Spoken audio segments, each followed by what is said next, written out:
નમસ્કાર. દિવસભરના તાજા સમાચારોમાં તમારું સ્વાગત છે. તમારી સાથે હું છું પિનલગીરી ગોસ્વામી.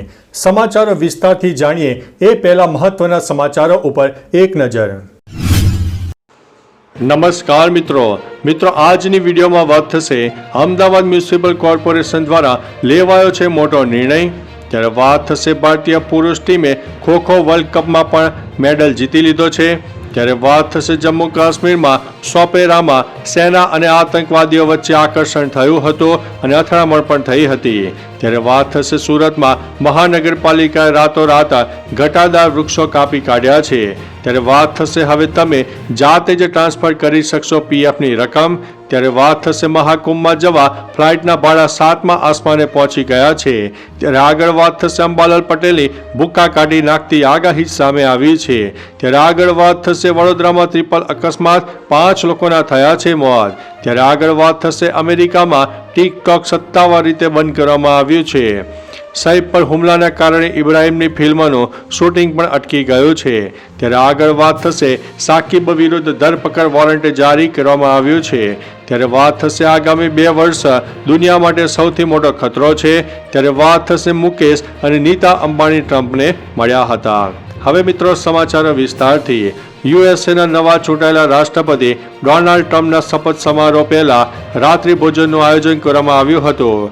રિલાયન્સ ઇન્ડસ્ટ્રીના ચેરમેન મુકેશ અંબાણી અને નીતા અંબાણીએ પણ સમારોહમાં ભાગ લીધો હતો. અંબાણી દંપતીએ ટ્રમ્પ સાથે એક ફોટો પણ પડાવ્યો હતો. તમને જણાવી દઈએ કે અંબાણી દંપતી ટ્રમ્પના શપથ ગ્રહણ સમારોહમાં પણ હાજરી આપશે.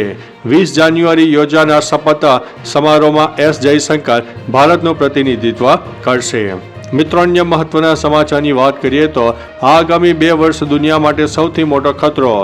એક રિપોર્ટમાં ખુલાસો થયો છે કે વર્ષ 2024માં ઘણા યુદ્ધો જોનાર વિશ્વને આ વર્ષે પણ આવા જ ભયનો સામનો કરવો પડશે.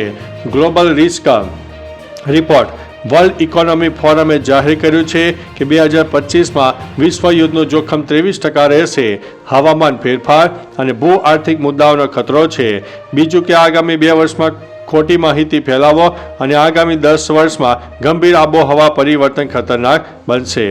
મિત્રો અન્ય મહત્વના સમાચારની વાત કરીએ તો સાકિબ વિરુદ્ધ ધરપકડ વોરંટ જારી કરવામાં આવ્યું છે. બાંગ્લાદેશના ઓલરાઉન્ડર સાકિબ અલ હસન માટે છેલ્લા કેટલાક દિવસો ખૂબ જ ખરાબ રહ્યા છે. સપ્ટેમ્બર 2024માં ઇંગ્લેન્ડમાં રમાયેલી કાઉન્ટી મેચ દરમિયાન સાકિબની બોલિંગ એક્શન ગેરકાયદેસર જોવા મળી હતી અને ત્યારબાદ તેના પર પ્રતિબંધ મૂકવામાં આવ્યો હતો. તે અત્યાર સુધીમાં 2 વખત બોલિંગ એક્શનમાં ફેલ થયો છે અને હવે ચેક બાઉન્સ કેસમાં સાકિબ વિરુદ્ધ ધરપકડ વોરંટ જારી કરવામાં આવ્યું છે. મિત્રો અન્ય મહત્વના સમાચારની વાત કરીએ તો સૈફ પર હુમલાને કારણે ઇબ્રાહિમની ફિલ્મનું શૂટિંગ અટકી ગયું છે. સૈફ પર બાંદ્રામાં તેના ઘરમાં જ 16 જાન્યુઆરીએ રાત્રે લૂંટના હેતુથી હુમલો થયો. તેને 6 નાની મોટી ઈજાઓ પર પહોંચી તેમજ કરોડરજ્જુની બાજુમાં ગંભીર ઈજા થઈ, પરંતુ ઓપરેશન અને સારવાર બાદ હાલ તેની તબિયતમાં સુધારો છે. આ દરમિયાન તેના મોટા દીકરા ઇબ્રાહિમ અલી ખાનને પોતાની ફિલ્મ દિલનું શૂટિંગ પોસ્ટપોન કર્યું છે. મિત્રો અન્ય મહત્વના સમાચારની વાત કરીએ તો અમેરિકામાં ટિકટોક સત્તાવાર રીતે બંધ. અમેરિકામાં ટિકટોકે કામ કરવાનું બંધ કરી દીધું છે. આનો અર્થ એ થયો કે અમેરિકામાં લોકો હવે આ લોકપ્રિય શોર્ટ વિડીયો પ્લેટફોર્મનો ઉપયોગ કરી શકશે નહીં. મહિનાઓની કાનૂની લડાઈ પછી શુક્રવારે 17મી જાન્યુઆરી અમેરિકાની સુપ્રીમ કોર્ટે રાષ્ટ્રીય સુરક્ષા ચિંતાનો હવાલો આપીને ટિકટોક ઉપર પ્રતિબંધ મૂકવાના કાયદાને મંજૂરી આપી છે. એટલે કે હવે ભારત બાદ યુએસએમાં પણ ટિકટોક સત્તાવાર રીતે બંધ થયું છે. મિત્રો અન્ય મહત્વના સમાચારની વાત કરીએ તો વડોદરામાં ટ્રિપલ અકસ્માત 5 લોકોના થયા છે મોત. વડોદરામાં 3 માર્ગ અકસ્માતમાં 5 લોકોના મોત નીપજ્યા છે. અમદાવાદ મુંબઈ હાઈવે પર સર્જાયેલા અકસ્માતમાં 1 વ્યક્તિનું મોત નીપજ્યું છે અને અન્ય 2 બનાવમાં આજવા રોડ પર આવેલા હિટ એન્ડ રનની ઘટનામાં વિદ્યાર્થીનું મોત થયું છે. જ્યારે ત્રીજો બનાવ પાદરા અને જંબુસર રોડ પર બન્યો હતો, જેમાં બાઇક અને ટ્રક વચ્ચે ટક્કર થતાં 2 સંતાનો અને માતા સહિત 3 લોકોના મોત થયા છે. મિત્રો અન્ય મહત્વના સમાચારની વાત કરીએ તો અંબાલાલ પટેલની ભૂક્કા કાઢી નાખતી આગાહી સામે આવી છે. હવામાન નિષ્ણાત અંબાલાલ પટેલે રાજ્યમાં ફરી એકવાર કમોસમી વરસાદની આગાહી કરી છે. તેઓએ આગાહી કરતા જણાવ્યું છે કે જાન્યુઆરી મહિનાના અંતમાં વરસાદની શક્યતા રહે છે. ઉત્તર અને પૂર્વ ગુજરાતમાં સાથે સાથે સૌરાષ્ટ્રમાં વરસાદ પડી શકે છે. દક્ષિણ ગુજરાતમાં વાદળછાયું વાતાવરણ રહેશે અને ફેબ્રુઆરીની શરૂઆતમાં વાતાવરણમાં પલટો આવશે, જેથી ખેડૂતોના પાકને નુકસાનની ભીતિ સેવાઈ રહી છે. મિત્રો, અન્ય મહત્વના સમાચારની વાત કરીએ તો મહાકુંભમાં જવા ફ્લાઇટના ભાડા 7મા આસમાને પહોંચ્યા છે. અમદાવાદ એરપોર્ટથી પ્રયાગરાજ જવા માટે હાલ એકમાત્ર સ્પાઇસ જેટ ફ્લાઇટની સુવિધા છે, જે છેલ્લા 2 દિવસથી હવાઈ જહાજના ભાડામાં એકાએક ધરખમ વધારો કરવામાં આવ્યો છે. રાઉન્ડ ટ્રીપ માટે મુસાફરે લગભગ 35,000 રૂપિયા ચૂકવવા પડી રહ્યા છે. એટલું જ નહીં, દેશના અન્ય મોટા શહેરોથી પ્રયાગરાજ જવા માટે પ્રવાસ કરવા મુસાફરોએ હવાઈ મુસાફરી માટે ખૂબ જ વધારે ભાડું ચૂકવવું પડી રહ્યું છે. મિત્રો, અન્ય મહત્વના સમાચારની વાત કરીએ તો હવે તમે જાતે ટ્રાન્સફર કરી શકશો પીએફની રકમ. નવા નિયમો હેઠળ ઈપીએફઓ સભ્યો પોતાનું નામ, પિતાનું નામ, જન્મ તારીખ જેવી વ્યક્તિગત માહિતી જાતે જ સુધારી શકશે. પહેલાં આ ફેરફારો માટે લાંબી અને જટિલ પ્રક્રિયા હતી. હવે ડિજિટલ પ્લેટફોર્મ અને ઓટીપી આધારિત સિસ્ટમોને કારણે આ કાર્યો ઝડપથી અને સરળ બની રહ્યા છે. ઈપીએફઓએ સમગ્ર દેશમાં કેન્દ્રીયકૃત પેન્શન ચૂકવણી પ્રણાલી સફળતાપૂર્વક શરૂ કરી છે. આનો લાભ 68 લાખથી વધુ પેન્શનરોને પણ મળશે. મિત્રો, અન્ય મહત્વના સમાચારની વાત કરીએ તો સુરતમાં મહાનગરપાલિકાએ રાતોરાત ઘટાદાર વૃક્ષો કાપી કાઢ્યા છે.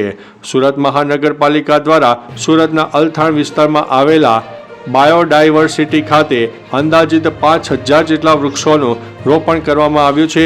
લોકોએ વધુથી વધુ વૃક્ષારોપણ કરીને પર્યાવરણની જાળવણીમાં સહભાગી બને તે માટે અપીલ રાજ્ય સરકાર દ્વારા પણ કરવામાં આવે છે, જ્યાં સરકાર દ્વારા પણ વૃક્ષો વાવો, પર્યાવરણ બચાવવાનો નારો અને સૂત્ર પણ આપવામાં આવ્યું છે. મિત્રો, અન્ય મહત્વના સમાચારની વાત કરીએ તો જમ્મુ કાશ્મીરમાં સોપેરામાં સેના અને આતંકીઓ વચ્ચે અથડામણ થઈ હતી. જમ્મુ અને કાશ્મીરના સોપેરમાં રવિવારના રોજ સુરક્ષા દળો અને આતંકવાદીઓ વચ્ચે એન્કાઉન્ટર થયું હતું. સુરક્ષા દળોને શંકાસ્પદ આતંકવાદીઓ વિશે માહિતી મળી હતી. આ પછી સર્ચ ઓપરેશન હાથ ધરવામાં આવ્યું હતું. સર્ચ ઓપરેશન દરમિયાન ગોળીબાર પણ થયો હતો. હાલમાં આ વિસ્તારને કોર્ડન કરી દેવામાં આવ્યો છે. મિત્રો, અન્ય મહત્વના સમાચારની વાત કરીએ તો ભારતીય પુરુષ ટીમે ખો-ખો વર્લ્ડ કપ પણ જીતી લીધો છે. ભારતીય મહિલા ટીમ પછી પુરુષ ટીમ પણ નેપાળને 56-36થી હરાવીને પ્રથમ વખત ખો-ખો વર્લ્ડ ચેમ્પિયનનો ખિતાબ જીત્યો છે. આ પહેલાં મહિલા ટીમે નેપાળને 78-40થી હરાવ્યું હતું અને એક જ દિવસમાં 2 વર્લ્ડ કપ જીતવાથી ભારત માટે ગર્વની આ ક્ષણ છે. મિત્રો, અન્ય મહત્વના સમાચારની વાત કરીએ તો અમદાવાદ મ્યુનિસિપલ કોર્પોરેશન દ્વારા મોટો નિર્ણય લેવામાં આવ્યો છે. અમદાવાદ શહેરની ઓળખ એક હેરિટેજ તરીકે પણ થઈ છે. આ સાથે ઐતિહાસિક વારસો ધરાવતું અમદાવાદ શહેરની અનેક વિશેષતાઓ રહી છે. અંગ્રેજ કાળથી લઈને મોગલ કાળ હોય કે પછી સોલંકી વંશના કાળના ઉતાર ચઢાવ હોય, આ શહેરે જોયા છે. ત્યારે અમદાવાદ મહાનગરપાલિકાએ અમદાવાદ શહેરમાં આવતા તમામ ધાર્મિક સ્થળોમાં પ્રાથમિક સુવિધાના કામો માટે વિશેષ 25 કરોડના બજેટની જોગવાઈ હાથ ધરી છે. તો ચાલો મિત્રો, ફરીથી દેશ અને દુનિયાના સુપરફાસ્ટ સમાચાર લઈને મળતા રહીશું. ત્યાં સુધી અમને રજા આપશો. નમસ્તે.